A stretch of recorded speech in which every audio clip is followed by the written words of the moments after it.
Su nombre era Lucio Dupuy, un nombre que resuena con la inocencia perdida, con la fragilidad de la infancia truncada. Tenía solo 5 años, apenas un susurro en el viento de la vida, y una sonrisa que iluminaba todo a su alrededor, como un pequeño sol en un día nublado. Era una sonrisa genuina, pura, que contagiaba alegría a quien la viera. Le encantaban los superhéroes, esos personajes de ficción que luchan contra el mal y protegen a los inocentes. Especialmente Spider-Man, con su agilidad, su sentido de la justicia y su capacidad para escalar edificios. Lucio soñaba con ser como él, y jugar hasta quedarse sin aliento, corriendo, saltando, explorando el mundo con la curiosidad propia de su edad. Era un niño lleno de vida, energía y cariño, un torbellino de emociones positivas que contagiaba a todos los que lo rodeaban. Siempre dispuesto a dar un abrazo, un gesto simple pero lleno de amor y sinceridad. Un abrazo que reconfortaba y transmitía paz. Nació en General Pico, La Pampa, una ciudad tranquila en el corazón de Argentina, donde los días transcurrían lentamente y la vida parecía sencilla. Y durante sus primeros años, fue el centro de una familia que lo adoraba, una familia unida que celebraba cada uno de sus logros y lo protegía de todo mal. Su infancia fue sencilla y feliz, llena de juegos, risas y momentos inolvidables. Rodeado de abuelos y tíos que lo amaban profundamente, que lo consentían y lo llenaban de regalos. Pero la vida de Lucio cambió cuando sus padres se separaron, un evento que marcaría un antes y un después en su corta existencia. Como muchos niños, no entendía la complejidad de los adultos, sus problemas, sus conflictos, sus decisiones. Solo sentía que su mundo cambiaba, que algo se rompía a su alrededor, que la estabilidad que conocía se desvanecía.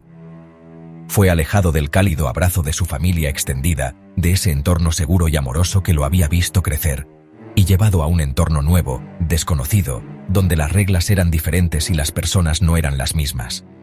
Lucio confiaba en los adultos que debían protegerlo, en aquellos que tenían la responsabilidad de velar por su bienestar. Creyendo en la seguridad de su hogar y el consuelo de su madre, sin imaginar que el peligro acechaba precisamente allí, donde debía sentirse más seguro. Esa confianza inocente es lo que hace su historia tan desgarradora, tan injusta, tan difícil de comprender. Era un faro de luz, una chispa de alegría, un pequeño ángel que iluminaba el mundo con su sonrisa. Ajeno a las sombras que se cernían sobre él, a la maldad que lo acechaba, a la tragedia que estaba a punto de ocurrir. Su historia es la de un niño pequeño con una sonrisa enorme, una sonrisa que lo decía todo, que expresaba su bondad, su inocencia, su amor por la vida. Sin saber el peligro que lo rodeaba, sin sospechar que su final estaba cerca, sin imaginar que su luz se apagaría demasiado pronto. Y así, la promesa de su futuro comenzó a desvanecerse, como una estrella fugaz que se extingue en la oscuridad de la noche. Tras la separación de los padres de Lucio, un proceso doloroso y complicado para todos los involucrados, se desató una batalla legal que definiría el destino del pequeño. La custodia de Lucio se volvió el centro de una amarga disputa. Cada parte buscaba lo que consideraba mejor para el niño, pero en medio de la contienda, la voz de Lucio parecía perderse. Al principio, tras la separación inicial, Lucio vivió con su tío Maximiliano y su esposa, quienes le brindaron un refugio seguro y estable. Era un hogar estable y amoroso, lleno de cariño y atención, donde Lucio podía sentirse protegido y cuidado. Allí prosperó, rodeado de primos con quienes jugaba y compartía momentos felices, disfrutando de rutinas seguras que le daban estabilidad emocional.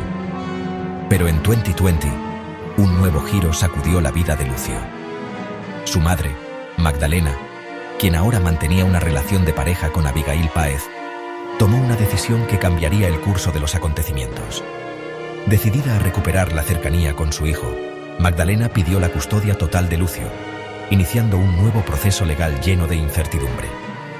Lamentablemente, el sistema legal, quizás sobrecargado o falto de recursos, no investigó a fondo las circunstancias del caso y de manera sorprendente se la otorgó.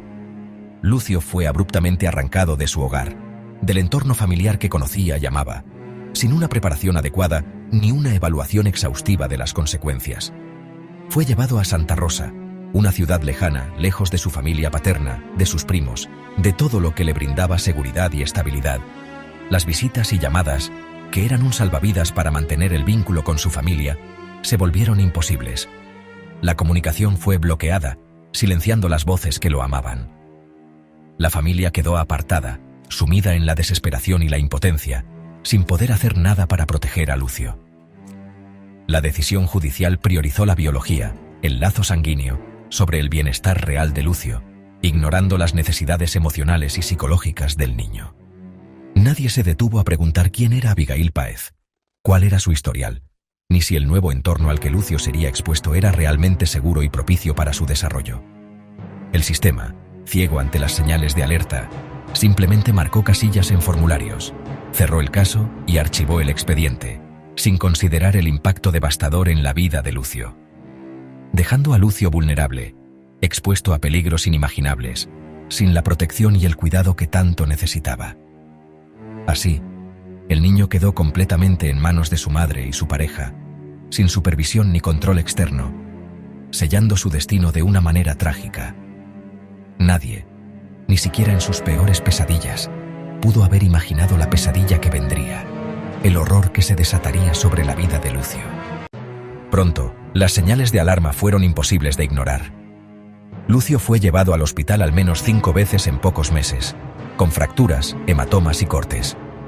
Siempre había una excusa, una caída, un accidente jugando. Los médicos trataron cada lesión como un hecho aislado, sin ver el patrón de abuso. Nadie alertó a las autoridades ni investigó el entorno familiar. Vecinos escuchaban gritos y llantos, pero el miedo a intervenir creó un muro de silencio. En la escuela tampoco se actuó. Sus heridas y retraimiento pasaron desapercibidos. Las instituciones fallaron una y otra vez. Lucio quedó atrapado en un ciclo de violencia, invisible para quienes debían protegerlo. Era un niño pidiendo ayuda sin palabras. El abuso estaba escrito en su cuerpo, pero nadie lo leyó. El silencio de la comunidad fue su condena, y la última red de seguridad se rompió. El 26 de noviembre de 2021, un día que quedaría marcado para siempre en la memoria colectiva, Lucio, un niño inocente y lleno de vida, quedó al cuidado de Abigail Páez, la pareja de su madre. Lo que nadie imaginaba era que tras esas paredes, la crueldad estaba a punto de desatarse. Lo que ocurrió esa tarde, en la intimidad de ese hogar, fue una brutalidad indescriptible, un acto de barbarie que desafía toda lógica y comprensión. Páez, con una frialdad escalofriante, lo sometió a una paliza prolongada y despiadada, un tormento que se extendió durante horas. El informe forense, un documento escalofriante, reveló mordeduras, quemaduras de cigarrillo y hematomas de vieja y nueva data, evidencia de un maltrato sistemático y cruel. La última agresión, la más brutal de todas, le causó una hemorragia interna fatal, un golpe que apagó su pequeña vida para siempre. Lucio murió en su propio hogar, en ese espacio que debía ser su refugio, a manos de quien debía protegerlo, de quien debía amarlo y cuidarlo incondicionalmente. Páez, en un intento desesperado por evadir la justicia, intentó encubrir el crimen, primero yendo a la policía, simulando preocupación y angustia, luego a una clínica, buscando desesperadamente una coartada. Lucio llegó sin signos vitales. Ya era demasiado tarde para él. Los médicos, a pesar de sus esfuerzos, no pudieron salvarlo. Al principio, Páez y Espósito Valenti, la madre de Lucio, alegaron un robo, intentando desviar la atención y ocultar la verdad, pero la evidencia, implacable y contundente, las contradijo. No había signos de entrada forzada, ni indicios de que alguien ajeno hubiera ingresado al departamento. No había coherencia en sus relatos. Sus versiones se contradecían y se desmoronaban ante la presión de los investigadores. La policía, alertada por el personal médico, que sospechaba de las inconsistencias en la historia, detuvo a ambas esa noche, marcando el inicio de un proceso judicial que buscaría justicia para Lucio. La mentira se desmoronó en horas, como un castillo de naipes, revelando la verdad, una verdad dolorosa y desgarradora que nadie quería creer. La sonrisa de Lucio, su alegría y su inocencia se apagaron para siempre, dejando un vacío inmenso en el corazón de quienes lo amaban. Con las acusadas detenidas, la investigación fue implacable. La autopsia confirmó meses de tortura, lesiones recientes y antiguas, fracturas, quemaduras. El apartamento mostraba rastros de violencia. Pero la prueba clave estaba en los teléfonos, mensajes y búsquedas que revelaban odio y maltrato hacia Lucio.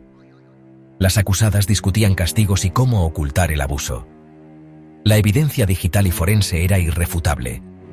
Se reconstruyó la cadena de fallos: hospitales, vecinos, familiares apartados.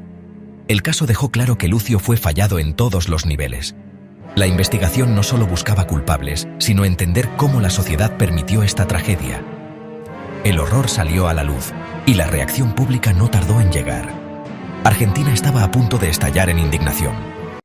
El caso de Lucio sacudió a toda Argentina.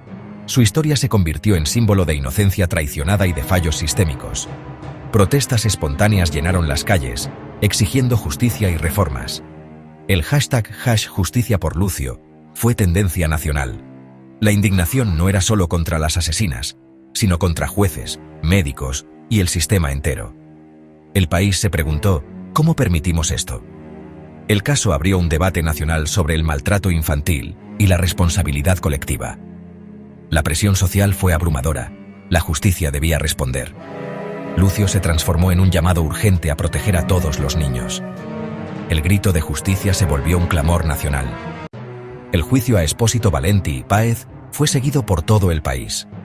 La fiscalía presentó pruebas demoledoras: autopsia, mensajes, testimonios médicos y de vecinos. El tribunal escuchó el horror vivido por Lucio, expuesto con crudeza. La defensa intentó desviar la culpa, pero la evidencia era abrumadora.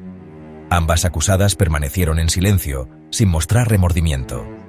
El juicio no solo buscaba culpabilidad, sino definir la magnitud del crimen. La fiscalía pidió las penas más graves: homicidio agravado y abuso. El tribunal se convirtió en escenario de un ajuste de cuentas nacional. La expectativa era máxima. El país exigía justicia ejemplar. El destino de las acusadas estaba en manos de la justicia. El 2 de febrero de 2023 llegó el veredicto. Ambas mujeres fueron halladas culpables y condenadas a prisión perpetua. La sentencia fue histórica, sin posibilidad de libertad condicional. Para la familia y el país, fue un alivio sobrio y un mensaje claro. La justicia reconoció la gravedad del crimen y la lucha de la familia. Sin embargo, la absolución por abuso sexual generó controversia y apelaciones. La familia buscó que todo el horror vivido por Lucio fuera reconocido. El caso cerró un capítulo, pero la lucha por la verdad siguió. La condena fue un mensaje: estos crímenes no serán tolerados. Lucio finalmente tuvo justicia. El caso de Lucio impulsó una reforma histórica: la Ley Lucio. Ahora maestros, médicos y jueces deben recibir formación obligatoria para detectar y denunciar el maltrato infantil. La ley busca romper el silencio y crear una cultura de protección real. Establece protocolos claros y hace obligatoria la denuncia de sospechas. Es un paso concreto para evitar que otra tragedia como la de Lucio se repita. Su historia es un recordatorio permanente de nuestra responsabilidad colectiva. Proteger a los niños es tarea de todos. Si ves algo, dilo. Si sospechas, actúa. Puedes ser quien salve una vida. Gracias por acompañarme en este recorrido. Déjame tu opinión en los comentarios. ¿Cómo podemos proteger mejor a nuestros niños? Continuemos esta conversación.